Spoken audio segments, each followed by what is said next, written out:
né? Eu sou casado com a Alciné, como o pastor José já falou, é médica também. Nós fomos formados no exterior. Minha formação foi na Universidade Técnica Privada Cosmos, na Bolívia, né? Atendo por fazer parte do programa Mais Médica aqui na cidade de Miguel Pereira. Então, assim, tenho muito orgulho da onde eu me formei, né? Acredito que deva ter alguém de Cobija, na Bolívia também assistindo, né? Quero deixar aqui meu agradecimento. E temos 4 filhos, graças a Deus, 4 bênçãos que o Senhor nos deu. E estamos aqui há 2 anos em Miguel Pereira colaborando, né? Tentando dar o nosso melhor aqui em benefício. Doutor, então vamos lá, com toda essa satisfação, com toda a honraria, com o coração vibrante no peito, né? Pelo prazer de ser o primeiro a puxar o senhor, tirar o senhor da inércia de trás e colocar o senhor para frente da tela, graças a Deus. Né? A minha também não são muitas vezes, não. Essa pandemia nos fez quebrar alguns conceitos, preconceitos, alguns tabus, alguns paradigmas e nos trouxe para uma nova realidade. Uma das novas realidades nossas e de muitos outros também é estar fazendo transmissões ao vivo e ajudando muitas pessoas que, em um tempo não muito distante, nós nos acovardaríamos de estar aqui. Mas pela necessidade do povo, nos constrange a nos colocarmos nesse momento aqui, diante de um telefone, através de uma rede social, alcançando até o exterior, como o senhor bem disse aí. Porque nós temos pessoas aqui que são de Minas Gerais, São Paulo e outras áreas do Brasil, e de fora do Brasil, nos assistindo pela graça de Deus, por bondade de Deus, infinita misericórdia, né? E nós estamos aqui para poder dar essa assistência e esse amparo emocional àquele que estiver nos assistindo ou reverberando essa transmissão ao decorrer dos dias. Doutor, o Brasil, vamos falar de Brasil. Esse preconceito, esse distanciamento com as autoridades médicas e principalmente com o farmacológico, é que tem feito esse índice aumentar de maneira tão assustadora? O que acontece, né? E primeiramente que hoje em dia não é fácil você fechar um diagnóstico de ansiedade. O fato de você passar por algum estresse emocional, muitas das vezes a pessoa já chega no consultório dizendo que tem ansiedade, né? Que precisa tomar um remédio. Em algumas situações eles já até antecipam o tratamento mesmo sem ter um diagnóstico específico, né? E isso com certeza leva a um quadro de dependência e consequentemente ansiedade. O que é ansiedade? É o excesso do futuro, né? É quando eu começo a pensar muito. Ser ansioso é válido, deve existir na vida do ser humano, entendeu? Agora eu tenho que saber avaliar quando essa ansiedade começa a ser doentia, né? Começa a ser patológica, quando começa a ser excessivo, né? Você está ansioso por algo que você quer conquistar lá na frente, ok, tudo bem, você vai correr atrás, você vai buscar, mas quando isso se torna excessivo, rotineiro, aí é mais complicado. E já não consegue mais lidar com as demandas diárias. Exatamente. As demandas diárias já passa a ser um peso. Exatamente. Esse estresse, essa sobrecarga por conta do excesso do pensamento, do desejo do futuro. Então, vamos dizer, a ansiedade é um medo e uma preocupação excessiva? Eu não diria um medo, mas é uma preocupação excessiva do futuro, né? Claro que baseado nisso a gente tem várias situações. A gente vai ter aflição, vai estar angustiado, tem perturbação de espíritos que podem causar algumas incertezas no ser humano. Mas esse diagnóstico não é assim como geralmente se faz, né? As pessoas dizem, tem uma ansiedade, chega no consultório. Não. Segundo o Manual Diagnóstico de Estatísticas de Transtornos Mentais, eu preciso ter pelo menos um ataque desse de ansiedade. Sim. E pelo menos um mês de preocupação para poder fechar um diagnóstico. E a gente sabe que hoje o estresse, né, é um dos grandes fatores que vai fazer você levar você à ansiedade, que por algum momento da vida você, por excesso de preocupação, você teve um estresse emocional e foi só um pico, né, e não de fato a doença propriamente dita, né? Então, assim, existem critérios. Eu não sou especialista nessa área, eu sou formado em clínica médica, né? Mas, assim, tenho um bom convívio com um dos psiquiatras aqui de Miguel Pereira, que é o Dr. Luiz Augusto, que me orienta muito sobre esses assuntos, né? E ele fala que é uma síndrome. O que é uma síndrome? É um conjunto de situações, é um conjunto de sintomas. Então não dá para dizer assim, eu tô nervoso, então eu tô ansioso. Eu acho que não é bem por aí que funciona, não. Então a ansiedade é o excesso do futuro, a depressão é o excesso do passado e o estresse é o excesso do presente? Exatamente. A gente deixa de viver, como a gente vive muito, isso que você falou, a sua fonte da Organização Mundial de Saúde é a mesma, minha também, que fala sobre essa porcentagem, né? E nós brasileiros somos o povo mais ansioso do mundo, é porque a gente vive pensando no futuro. E muitas das vezes está passando pelo presente e não está aproveitando esse presente que a gente está vivendo, né? Então, assim, e ainda mais nessa situação de hoje com essa situação do Covid, você pensa muito como vai ser daqui para frente, né? Como a gente vai viver. Então, assim, essa preocupação excessiva é que pode levar você a desenvolver um diagnóstico de ansiedade no futuro. Eu acho que antes da gente falar sobre causas, todas essas causas que você falou, elas vão influenciar nesse diagnóstico, né? Um estresse excessivo, o fator genético. Se você tem alguém na família que já apresenta um tipo de transtorno, isso aí também colabora para que você também desenvolva esse fator, né? O fator genético também é muito importante. E eu acho que falar primeiro do que ela causa, né? Quais são os sintomas que eu posso ter no caso da ansiedade, né? E aí a gente tem tanto os sintomas físicos como os sintomas psíquicos, né?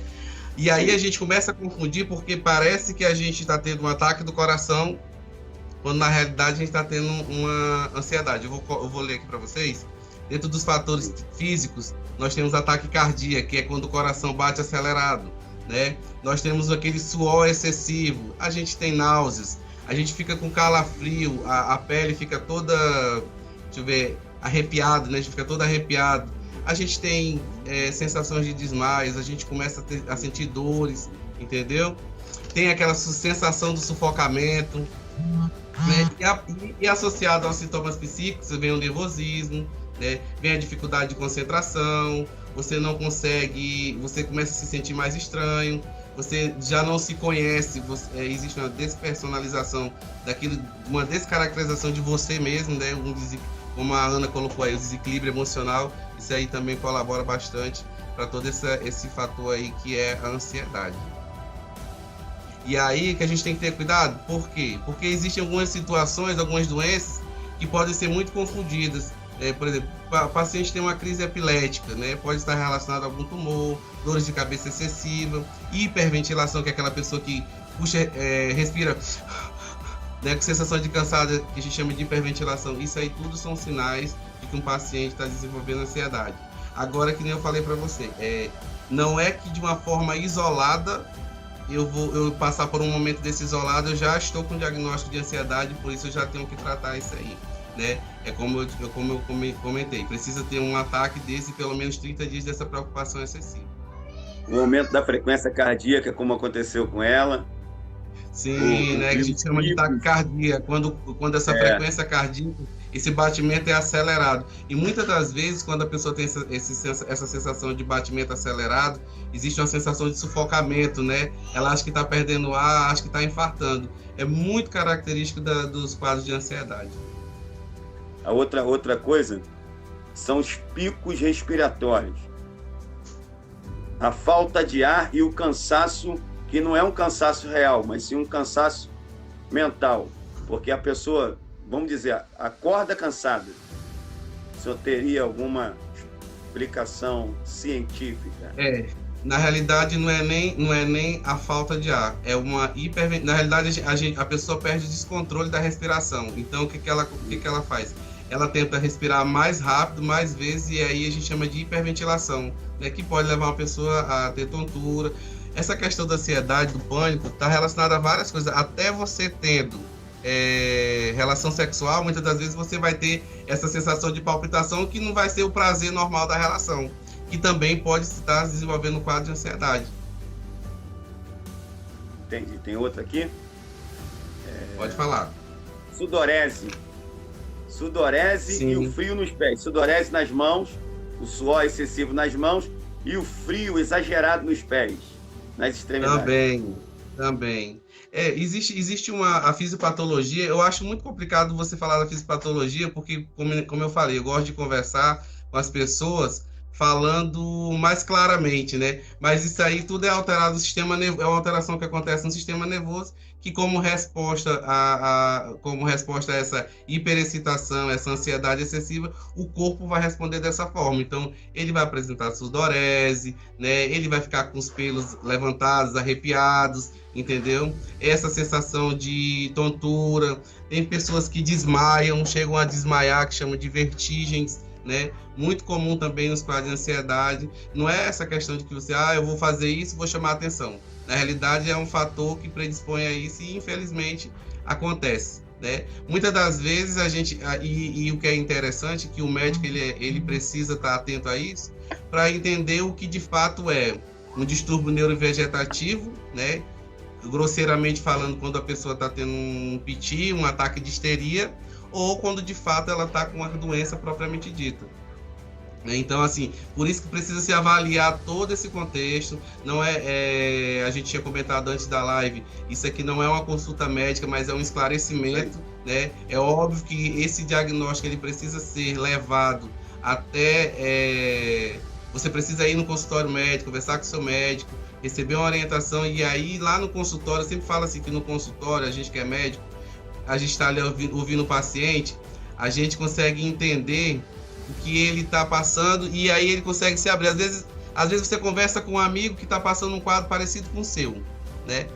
Eu também tinha isso, eu fui lá no Dr. Abraão, aí ele disse que eu estava com ansiedade, e me passou esse remédio aqui. E muitas das vezes a gente toma um remédio, né? Olha o brasileiro aí. Achando que aquele remédio que eu passei para determinado paciente vai servir para ele também. A gente precisa entender uma coisa, que as pessoas falam, a gente só sabe aquilo que as pessoas querem que a gente saiba. Mas quando o paciente está na frente do médico, ele consegue se abrir mais. A gente estudou e a gente sabe como arrancar, né, as informações que são necessárias para você fechar um diagnóstico. Então, o fato de um amigo seu dizer isso, eu já atendi 2 pessoas seguidas, onde uma pessoa me contou toda uma história e eu achei importante iniciar um tratamento, né, para depois fazer um encaminhamento para o psicólogo, para o psiquiatra, né? E aí, logo em seguida, entrou uma outra pessoa com o mesmo sintoma, mas com as coisas que ela me falava, eu não julguei necessário fazer o medicamento. E aí ela sai de lá triste, porque a ideia que as pessoas têm, as pessoas já chegam dizendo assim, doutor, eu tô com ansiedade, tô assim, e não é bem assim que funciona. Na hora de fechar o diagnóstico, a gente tem que ser bem cauteloso, senão a gente vai começar a distribuir receituário, medicamentos controlados aí para qualquer pessoa de uma forma indiscriminada, né? E ao invés quero agradecer de ajudar... aqui o pessoal também. Deixa eu só falar que quero agradecer o pessoal lá do Acre, né? Do meu estado, que eu amo. Para quem não sabe, eu sou acriano. Lá a gente costuma falar que sou acriano do pé rachado, né? Aqui não fala que o carioca é da gema, a gente fala que é acriano do pé rachado. Eu tô vendo muita gente aqui lá do Acre. Eu quero deixar aqui meu agradecimento, tá bom? Maravilha. Não vai chorar não, hein? Já balançou. Já balançou para chorar. Doutor, olha só.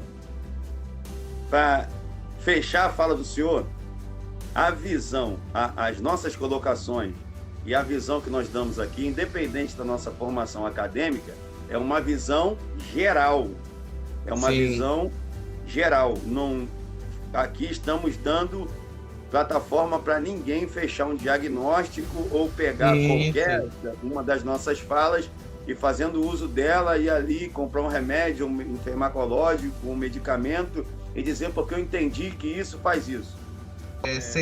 Tem ansiedade, todo mundo tem ansiedade, né? A diferença é que alguns conseguem manejar melhor esse quadro de ansiedade, mas todo mundo tem esse quadro. Então, se você se identifica com alguma coisa que a gente falar aqui, o ideal é que você procure um médico, né? Aqui Miguel Pereira é uma cidade que, graças a Deus, a saúde é bem vista, assim, o prefeito faz um excelente trabalho, então procura uma unidade de saúde mais próxima da sua casa para uma consulta médica, uma avaliação médica, e aí a gente, como clínico, a gente tem um conhecimento em relação a essas doenças psicossomáticas, entendeu?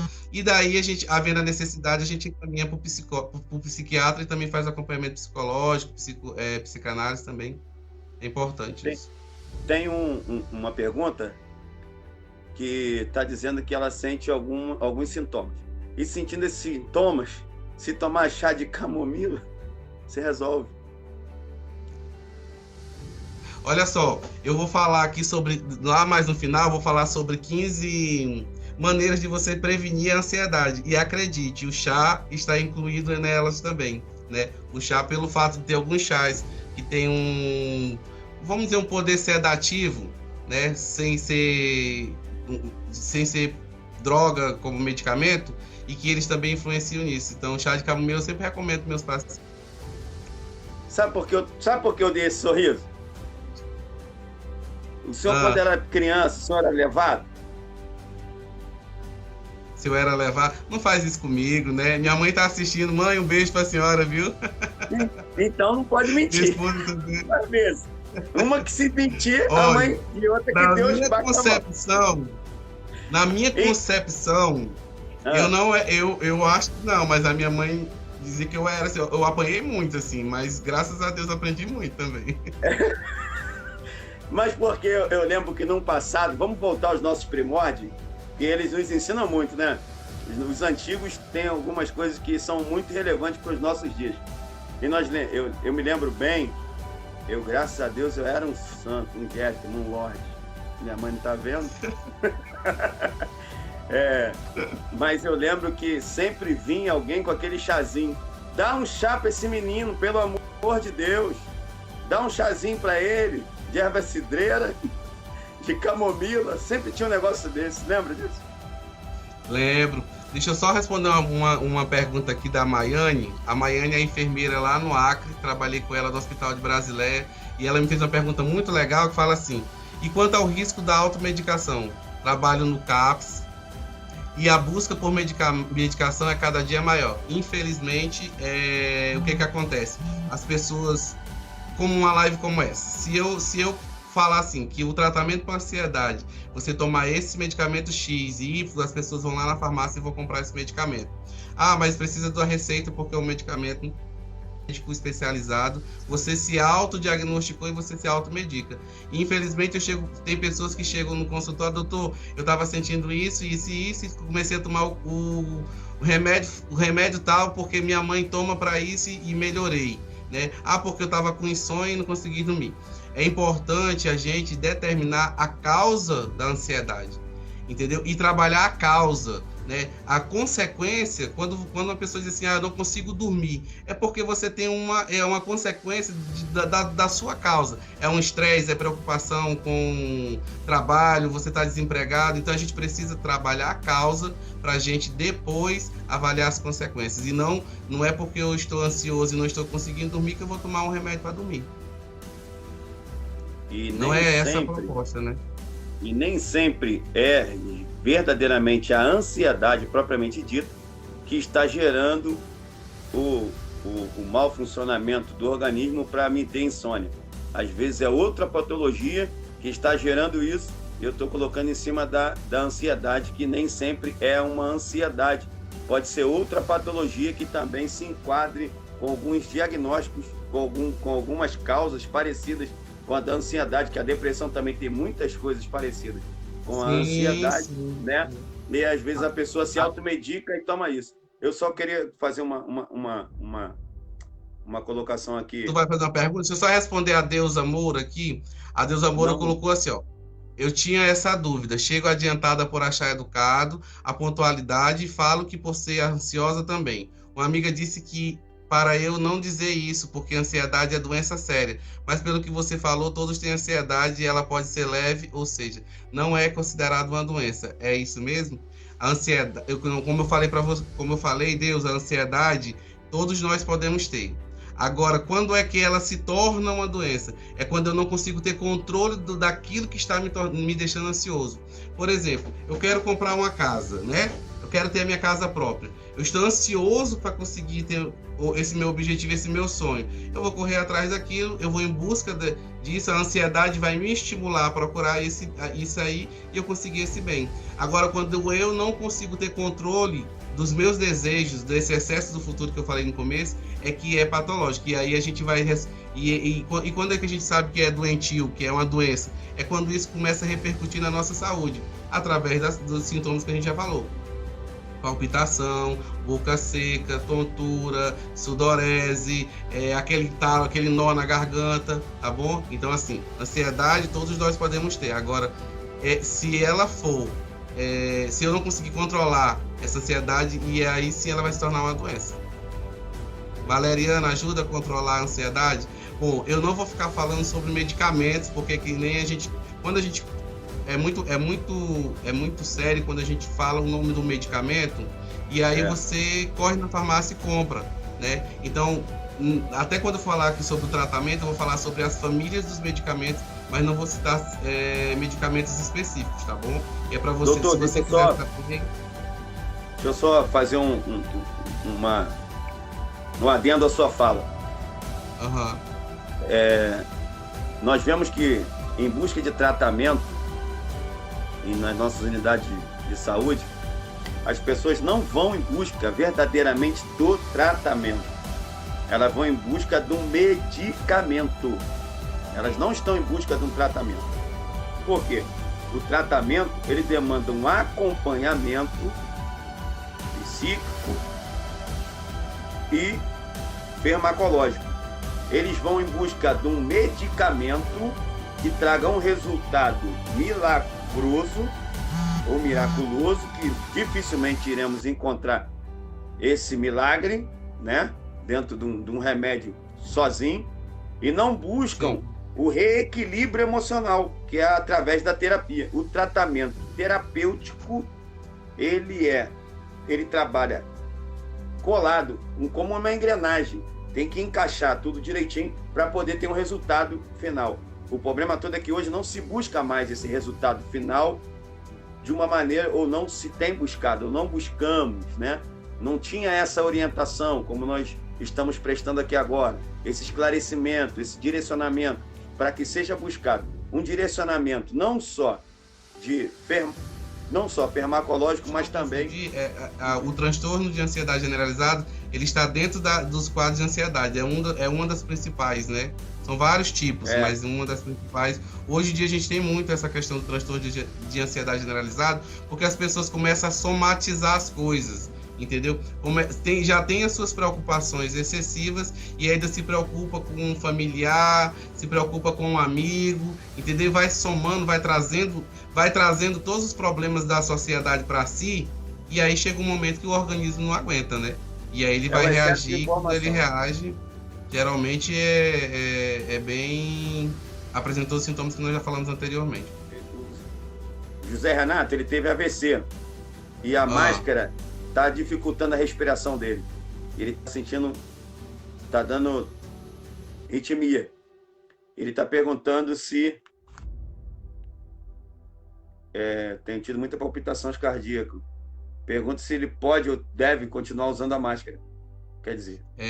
Eu não consegui pegar aqui o coisa dele. Então, primeiro, se ele é um paciente que teve AVC, geralmente tem que estar em casa, né? Não é para estar saindo. Porque a máscara, ela está sendo utilizada quando você sai de casa, né? E aí, no caso dele, se ele for sair de casa, ele tem que usar, até porque ele é um fator de risco para essa situação que a gente está vivendo da pandemia, né? Agora, o que acontece? Existe a fobia, que também é um tipo de ansiedade, né? E aí, quando você, por exemplo, essas pessoas que têm fobia à máscara, coloca a máscara, elas vão sentir falta de ar, e às vezes eu chego no meu consultório e a pessoa pede licença e diz que não aguenta ficar com a máscara porque começa a ficar... tem medo, ele se sente sufocado, entendeu? E estando ele num ambiente fechado, ele fica desesperado, quer chutar tudo, sai de si. Então, ele já tem um diagnóstico fechado, né? Que aí, no caso, é um paciente que apresenta agorafobia, né? Que tem fobia de local, né? E não pode estar em um local fechado, que tem medo, acha que aquilo... que as pessoas vão fazer algum medo para ele. Já, na realidade, ele já tem um quadro de ansiedade instalado, né? Fobia é uma ansiedade. Ele já toma até um remédio, já, para poder tratar a ansiedade dele. Mas só que ele já precisamente... Ele já então toma. Vamos aos sintomas. Então vamos lá. Como eu já tinha falado anteriormente sobre a questão dos sintomas, a gente tem dois tipos, né? Nós temos os sintomas físicos, como eu já falei, que são as taquicardia, aceleração no coração, né? Sim. Sudorese excessiva, aquele suor excessivo. Você apresenta tremores também, tá bom? É um dos sintomas físicos. Né? Tem pessoas que sentem aquelas ondas de calor, né? E aí, às vezes a mulher está naquele período de pré-menopausa achando que é menopausa e na realidade não é, tá bom? Sensação de sufocamento e asfixia, muito comum dentro dos sintomas físicos que uma pessoa pode apresentar.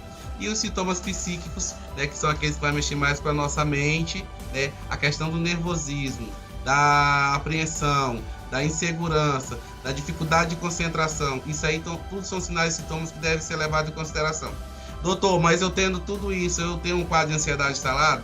Lembrando que existe um conceito para você fechar um diagnóstico. Não é porque você está apresentando um sintoma, apresentou por uma situação X, que você já vai sair do consultório com diagnóstico, tá bom? Isso aí também é uma questão, existe um tempo para você fechar um diagnóstico de um paciente. Ele vai entrar no consultório, vai me fazer uma consulta, e aí eu vou dizer para ele assim, realmente são sinais de ansiedade, mas eu vou fechar o diagnóstico de ansiedade? Não. A menos que ele chegue e diga assim, há mais de um mês, doutor, eu sinto isso todos os dias. Entendeu? Ou então o Código Internacional de Doenças, que é o que a gente usa, o CID, ele fala que ele tem que ter pelo menos 3 ataques em 3 semanas. Quer dizer, geralmente um ataque por semana, para ser considerado um paciente com quadro de ansiedade. E demanda uma investigação bem mais profunda do que uma consulta. Bem mais profunda. E aí a gente tem que levar em consideração o quê? Eu tô com dor no peito, é ansiedade? Não. A gente tem que avaliar se esse paciente ele é hipertenso. Se ele é hipertenso, qual a probabilidade desse paciente infartar? Então, é tipo assim, existe o que a gente chama de diagnóstico diferencial. De repente, eu tenho um quadro de ansiedade, quando na realidade não é. De repente, eu tenho um problema na tireoide, eu tenho um problema cardíaco. Então, por isso que não dá só com o que foi falado se basear no diagnóstico.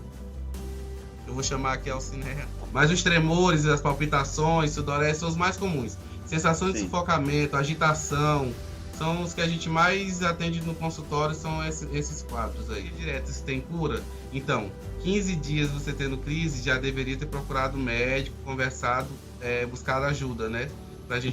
Para esse quadro não ficar crônico, né? E a Abigail está perguntando, pode ser momentâneo devido a uma situação? Pode sim ser momentâneo, sim, a Abigail. Às vezes a gente se estressou por determinada situação, teve um pico ali de estresse, de raiva, entendeu? Ou você buscou muito, fez uma encomenda, essa encomenda não chegou e você ficou ali ansioso e que não chegava. Então, assim, pode ser momentâneo. Entendeu? Por isso que o Código Internacional de Doença fala que você tem que ter pelo menos 3 ataques em 3 semanas, ou se pelo menos um ataque mais 30 dias de sintomas. Então, para você fechar o diagnóstico. Então, pode sim ser momentâneo. Bacana. E o desenvolvimento dela, doutor?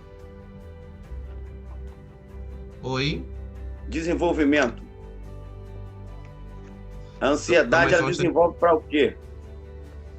Ela pode, a ansiedade pode levar à depressão, né? E pode levar a todos os outros tipos de ansiedade. Você pode ter vários tipos de ansiedade num paciente só. Me perguntaram aqui se a pressão arterial... Calma aí, 17 batimentos cardíacos. Eu acredito que deve ser 170 batimentos por... A Bia está perguntando aqui, deve ser 170 batimentos cardíacos por minuto. E se é um sinal de ansiedade, vai depender muito do que causou essa aceleração. Né? Pode ser um taquicardia, 170 é taquicardia, né? Pode ser sim um sinal de ansiedade, sim, ou de um pico de estresse. O problema todo é que a gente não consegue entender muitas das vezes, isso nos causa ansiedade, é que o nosso corpo, ele também responde aos acontecimentos diários. Doutor, que taça é essa, hein? Misericórdia, nossa. Os acontecimentos diários. Nós estamos sujeitos a isso. Se o frio aumenta ou fica mais intenso, o nosso corpo responde de uma maneira. Se o sol está mais intenso, o nosso corpo responde de outra maneira. Se nós estamos acostumados a fazer um exercício físico, o nosso corpo vai responder de uma forma. Se nós não estamos acostumados a fazer exercício físico e somos sedentários, o nosso corpo vai ter uma outra resposta. Então isso também é muito importante para nós. Sabemos que o nosso corpo também, ele corresponde ou responde segundo a natureza, o clima e também a nossa condição física, né? E a importância, essa é a pergunta agora, a importância do condicionamento físico ou do não sedentarismo para não haver o desenvolvimento ou amenizar o sofrimento da ansiedade do Jair. Essa tua pergunta aí, ela está relacionada muito à parte do tratamento, porque dentro de maneiras de prevenir, o que causa ansiedade? A gente tem um hormônio chamado serotonina, que é o hormônio do prazer, entendeu? Então, quando eu faço atividade física ou estou fazendo algo que eu gosto, esse hormônio ele é liberado, então você tem essa sensação maior, né? O que acontece com um paciente com ansiedade e depressão? Eles têm um problema nesse hormônio, né? O neurônio não consegue captar esses neurônios, esse hormônio, entendeu? E esse paciente vai evoluindo para essas doenças. Então, por isso que a gente usa medicamentos que fazem com que capta esses neurônios, que captam essa serotonina para poder dar uma sensação de prazer. Então, a atividade física é uma das maneiras de você de prevenir a ansiedade, porque ela libera serotonina, que é o hormônio do prazer. Então, só deixa eu fazer um pedido. Povo, pelo amor de Deus, sai do sedentarismo. Mas não pode sair de casa. Não precisa sair de casa para deixar de ser sedentário. Coloca um lençolzinho no chão da sala e faça algumas abdominais, faça agachamento, faça polichinelo, faça flexões. Pelo amor de Deus, saia do sedentarismo, porque o sedentarismo é um aliado, corrobora com e nós não gostamos da ansiedade. Pelo menos eu não gosto, o doutor Abraão também não. Sim. E muitos dos nossos amigos aqui que estão conosco também não compactuam com ela. Tem uma pergunta, doutor? Eu vou deixar a Kátia fazer a pergunta, aí o senhor ouve aí, que é melhor. Tá. Deixa eu só reforçar a questão da atividade física. Sim. Não só fazer polichinelo, abdominal. Quando você pega uma vassoura e você limpa a sua casa, você está fazendo atividade física. Quando você ali na pista, areando sua panela para ela ficar brilhosa, é um tipo de atividade física também. O serviço doméstico é um tipo de atividade física. Sabe o que acontece? É que muitas das vezes, por ser obrigatório, a gente não tem prazer em fazer. Mas se você, por exemplo, procurar fazer as atividades de casa, as atividades domésticas, de uma forma satisfatória, isso também vai te proporcionar prazer. Assim como tem mulheres que acham ruim limpar a casa, tem outras que sentem prazer em manter sua casa limpa, organizada. E isso também está dentro dos critérios de como prevenir. Quando você mantém o seu ambiente onde você está limpo e organizado, você tem a sensação de prazer e isso é satisfatório. É verdade. A satisfação pessoal, ela é ótima para a recuperação, restabelecimento da saúde. Qual é a pergunta que a Kátia ia fazer? Vai agora. Paz do Senhor, doutor Abraão. Vai ser Rose Moraes está perguntando: tenho muita palpitação, então pode ser ansiedade? Então, se ela tem só palpitação, o que eu vou dizer para ela? Procurar um médico para saber, primeiro, ela tem problema de pressão? Na família, pai e mãe são hipertensos? Essa é a primeira vez que acontece? Essa palpitação, ela acordou e já acordou com palpitação? Teve algum fator que fez com que ela tivesse essa palpitação? Entendeu? Então, assim, dizer que palpitação é um sintoma de ansiedade é muito inespecífico. Pode ser que seja, mas pode ser que seja outra doença também. Nesse caso, tem que fazer a avaliação mesmo em casa. Desculpa, nesse caso, tem que fazer a avaliação no consultório médico. Tem uma outra pergunta do irmão Giovanni Cândido. Ele diz assim: gostaria de saber se a ansiedade provoca dor na nuca. Dor na nuca está muito relacionado a problemas de pressão, aumento da pressão arterial, tá bom? Então, assim, não dá pra gente dizer que a ansiedade está causando dor na nuca. Por isso que você tem que fazer um bom diagnóstico, tem que descartar o diagnóstico diferencial, né? Você precisa descartar outras doenças para saber se de fato causam isso. Mas tem dentro das doenças psicossomáticas, dentro da ansiedade, a gente tem também pessoas que têm todos os sintomas de que tem algum tipo de doença, você faz todo tipo de exame e não descobre nada, dos exames dão sempre normais. Isso aí também é um quadro de ansiedade, também é um tipo de ansiedade. Quando a pessoa acha que está doente, você faz todo esse estudo e descobre que ele não tem nada.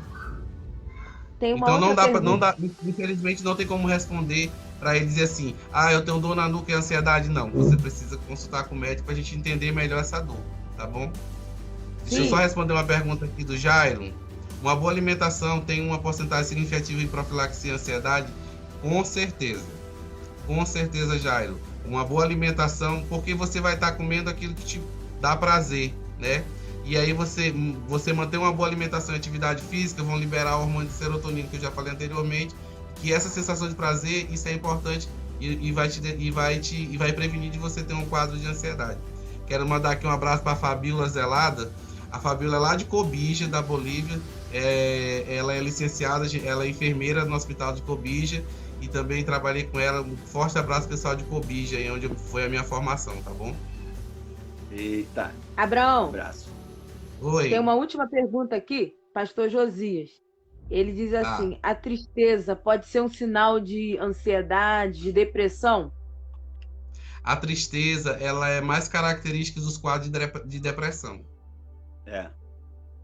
Ela está mais associada, não a ansiedade, mas é mais um quadro de depressão. Porque a ansiedade ela é mais ligada para o lado da euforia, né? Menos da exatamente. E isso ela é mais para frente. Quando eu falei que a ansiedade ela é importante, você tem essa euforia, sim, mas no caso da ansiedade patológica, você tem um efeito rebote, você meio que trava, entendeu?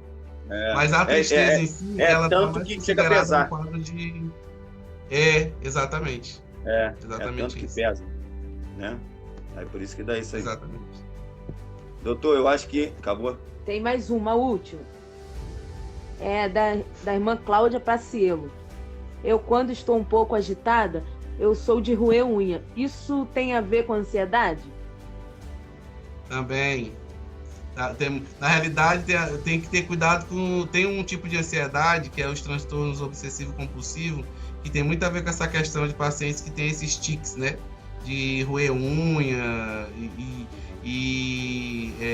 preocupação se a porta está fechada, se você fechou a porta, e várias vezes conferir se você desligou, fechou uma torneira. Tem que ter muito cuidado em relação a isso aí.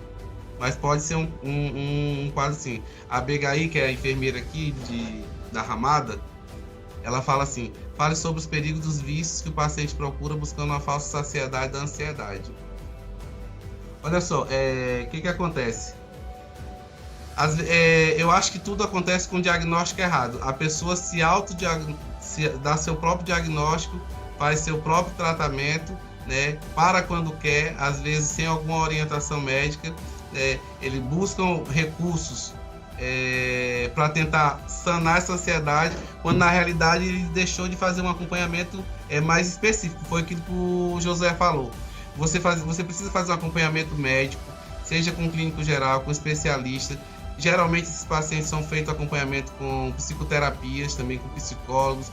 Psicanálise também é uma ferramenta importante dentro do tratamento, né? Então, assim, muitas das vezes o paciente estava numa crise, ele tomou o medicamento, aí ele achou que ficou bom e ele parou por conta, e a gente sabe que esses tratamentos eles são duradouros, são longos, um mínimo de 6 meses ou anos, e quando você acha que o paciente saiu daquela crise, que melhorou daquele problema, você vai fazendo o que a gente chama de desmame, vai tirando de forma gradativa esse medicamento, porque se eu paro de uma vez, eu vou ter um efeito contrário, posso desenvolver a doença novamente, né?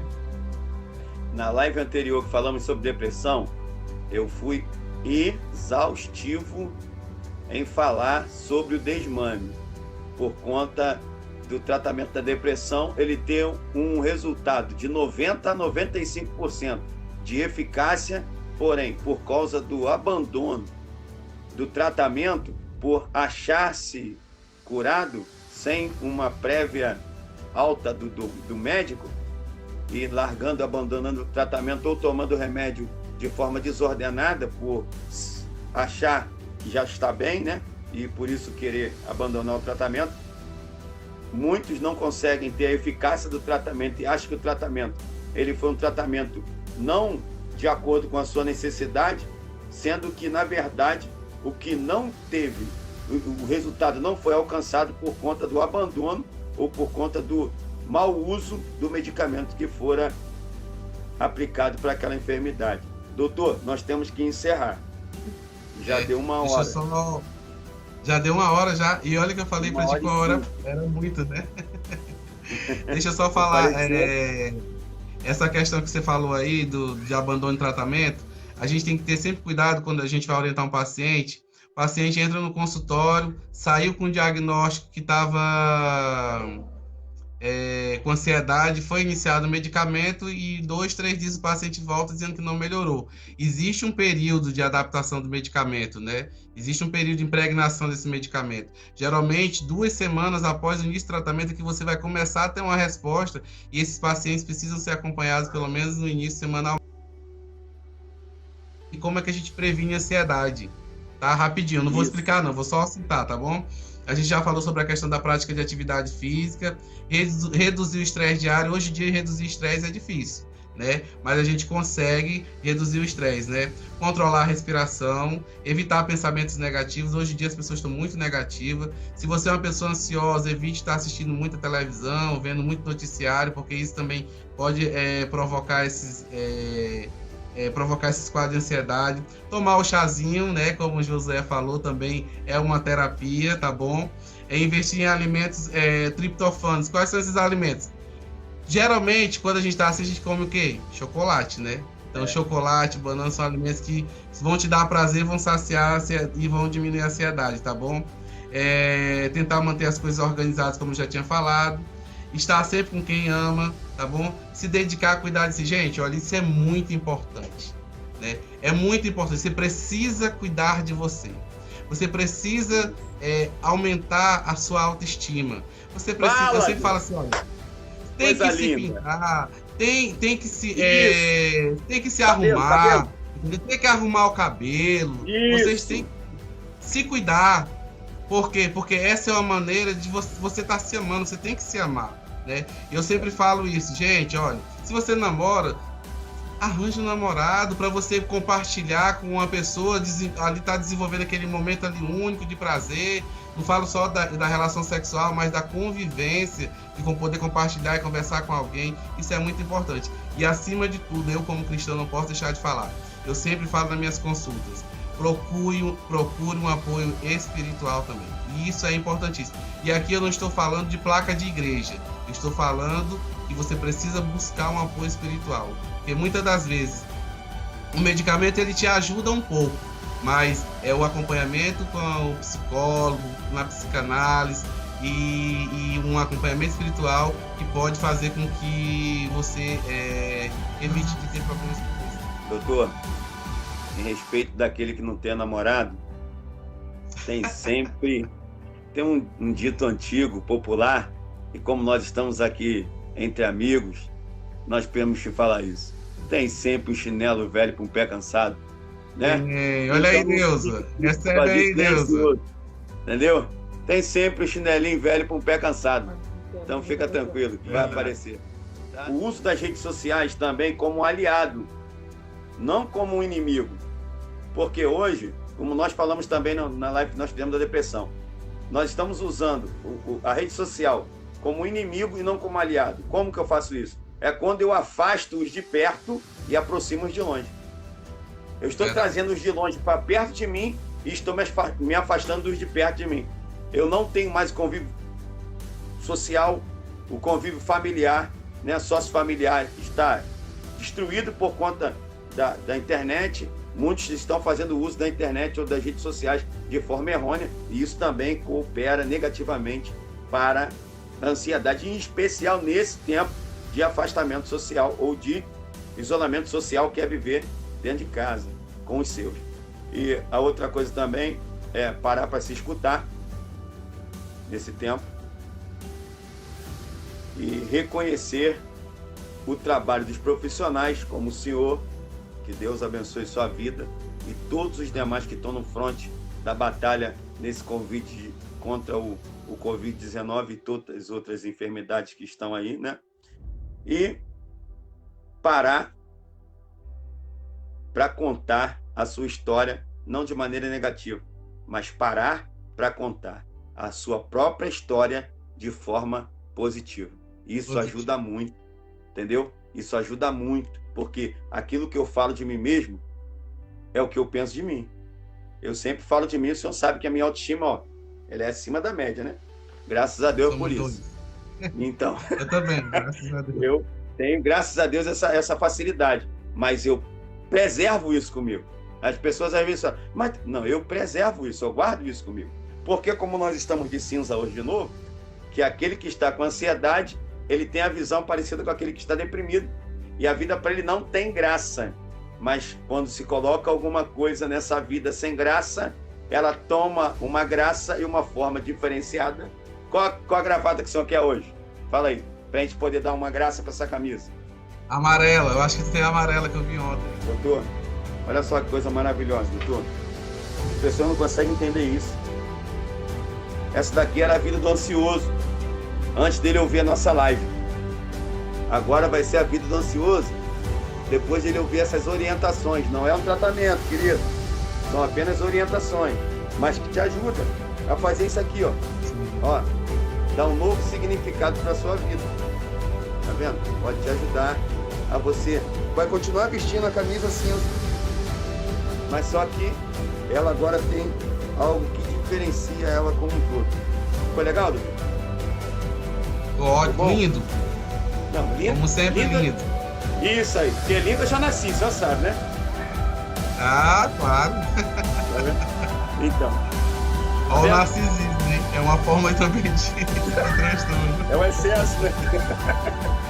Doutor, se eu tivesse palavras para lhe agradecer, eu usaria. Mas como eu não encontro palavras para lhe agradecer, sabe o que eu faço? Eu mando um beijo pro seu coração, para a doutora Alcineia, para minhas crianças, essas crianças lindas que eu amo demais, entendeu? A hora que a Lívia veio chamando de criança, ela vai fartar, mas fazer isso, né? Para mim ela vai ser sempre isso. Então, nossas crianças, que Deus abençoe, muito obrigado, Deus prospere na sua vida, faça do Senhor essa bênção e sempre és na nossa vida, para a nossa história, para a nossa família, somos amigos, irmãos, companheiros, estamos juntos aí. Só lembrando, né, eu vou reforçar novamente o que o José falou, essa não é uma consulta online, né? Não dá pra gente ler os comentários e dizer se esse aí é um diagnóstico ou não é. Se você se identificou com aquilo que a gente falou, procura a unidade de saúde, vai ter um profissional médico ali para lhe atender, né? E geralmente eu faço os atendimentos e quando há necessidade encaminho o psiquiatra também fazer a avaliação dele.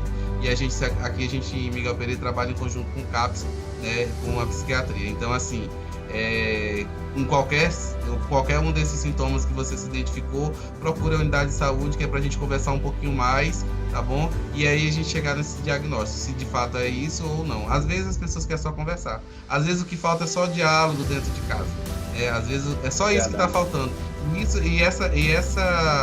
Essa falta de diálogo também leva a pessoa a um quadro de ansiedade, porque você espera do parceiro uma conversa que às vezes essa conversa não chega. Então, um espera um pelo outro, acaba que você acaba perdendo, né? Porque não conversam, tem nada, e às vezes chega no consultório, às vezes uma palavra amiga, uma palavra de carinho, uma atenção maior, faz toda a diferença. Eu sempre falo assim, que no consultório, quando eu vou atender um paciente, ele não tem um limite de atendimento, apesar de que agora no Covid a gente estipulou uma quantidade, um limite de tempo. Mas eu fico muito à vontade para ouvir os meus pacientes, né? E assim eu deixo eles bem à vontade para eles falarem, e às vezes o que eles querem é só a nossa atenção. Então às vezes está faltando mais isso, né? Eu acho que falta mais empatia no mundo, eu acho que a gente precisa olhar para o próximo de uma forma mais carinhosa, né? É a famosa empatia, né? Se colocar no lugar do outro.